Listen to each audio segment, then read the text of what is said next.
Everyone, welcome back to my channel. আমি তাপসী, নতুন আরও একটা ভিডিওর পক্ষ থেকে সবাইকে অসংখ্য ধন্যবাদ।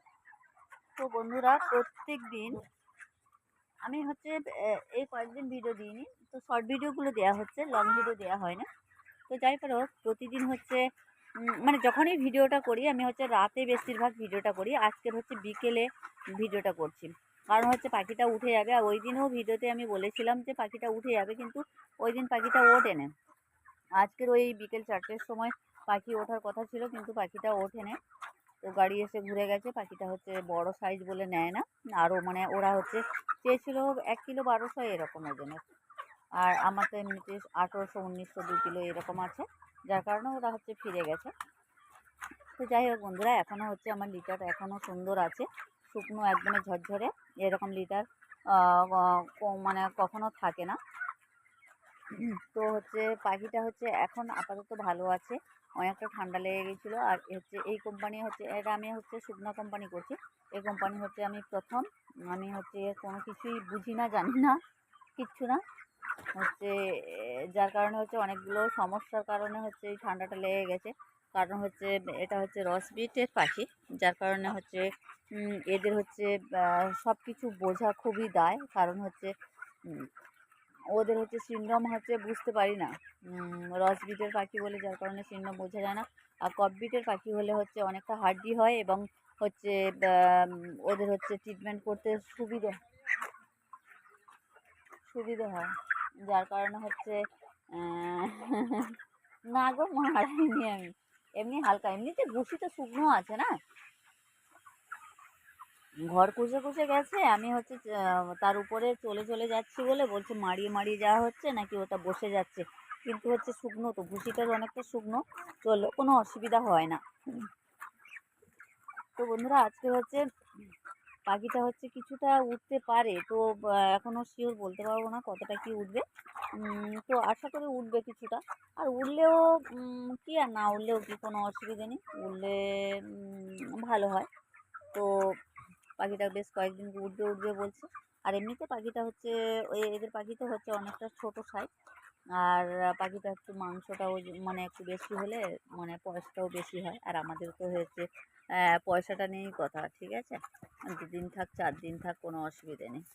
আর আশা করি আজকে কিছুটা উঠবে, বা না উঠলেও মোটামুটি কাল পরশু শিওর উঠে যাবে, মানে কাল ভোরে উঠে যাবে। কারণ সংক্রান্তি, তারপর নানান বিধি এইগুলো আছে, যার কারণে পাখিটা ওঠার একটু অসুবিধে হচ্ছে। আর দেখো, বিকেলের রোদটা একটু হালকা হালকা মতো পড়েছে ফার্মে উপরে, বেশ সুন্দর লেগেছে। আর দেখো, আমি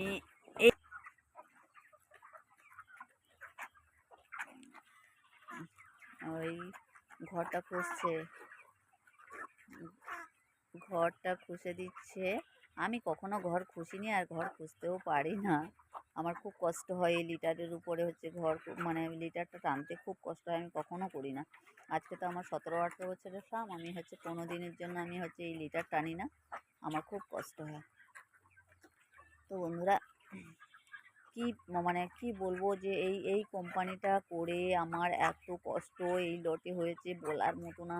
প্রথম থেকেই নানান রকম সমস্যা, আজ এটা কাল ওটা, কাল সেটা, নানান মানে এখনো পর্যন্ত লেগেই আছে। কি হবে জানি না, পাখিটা না ওটা পর্যন্ত বলতে পারবো না যে কতটা কি হবে, কিচ্ছু বলতে পারবো না। আর এমনিতে অন্যান্য কোম্পানি তাও অনেক কিছু বোঝা যায়, জানা যায়, বা কোনো কিছু মেডিসিন ব্যবহার করলেও ঠিক হয়ে যায়। কিন্তু এদের তো এত বিতিকিচ্ছিরি, মানে আমার জন্য ভালো লাগে না। মাঝে মাঝে মনে হয় যেন ওদের বিষ খাইয়ে মেরে দিই। আমার মাঝে মাঝে এত বিরক্তি লাগে। তো যাই পারে হোক, এখন মোটামুটি পাখিটা ঠিকঠাক আছে, তাও হ্যাঁচ খুঁচ করছে। তোমরা নিশ্চয়ই আওয়াজটা শুনতে পাচ্ছ। আমি ঠিক বুঝতে পারছি না তোমরা আওয়াজটা পাচ্ছ কি না। তো যাই পারে হোক, খুব কষ্ট, এই লটে আমার প্রচণ্ড কষ্ট হয়েছে। আর এরপরে এই কোম্পানি করবো নাকি আমি জানি না। আর আমি সত্যি কথা যেটা, একজন দাদাভাই আমাকে কমেন্ট করে বলেছে যে আমি আইবি কোম্পানি করছি, অথচ শুকনা বলছি না। গো দাদাভাই, সেটা সত্যি কথা। আমি আগে আইবি করেছি, তারপরে আমি এই শুকনা করছি। মিথ্যে কথা বলে লাভটা কি আমার? হুম, মিথ্যে কথা আমি বলবো না, আর বলার কি দরকার। আর যদি বলো যে বস্তা, খাবারের বস্তা দেখলেই তো বুঝতে পেরে যাবি যে শুকনা কি আইবি। প্রত্যেকটা খাবারের বস্তাতে তো লেখা থাকবে, খাবারের বস্তা দেখলেই বুঝতে পেরে যাবে যে শুকনা না আইবি না কি। পাখিগুলো এই হয়েছে, আজকে 37 দিন বয়স, 37 দিন বয়সে পাখির এই শ্রীবৃদ্ধি। মানে পাখিটা দেখলে না আমারও মনে ভালো লাগে না, যেন কেমন ভাব। হ্যাঁ, দেখো। যাই হোক বন্ধুরা, আজকে এই পর্যন্ত, দেখাবে আগামীকাল। টাটা, রাখছি, ভালো থাকবে, সুস্থ থাকবে।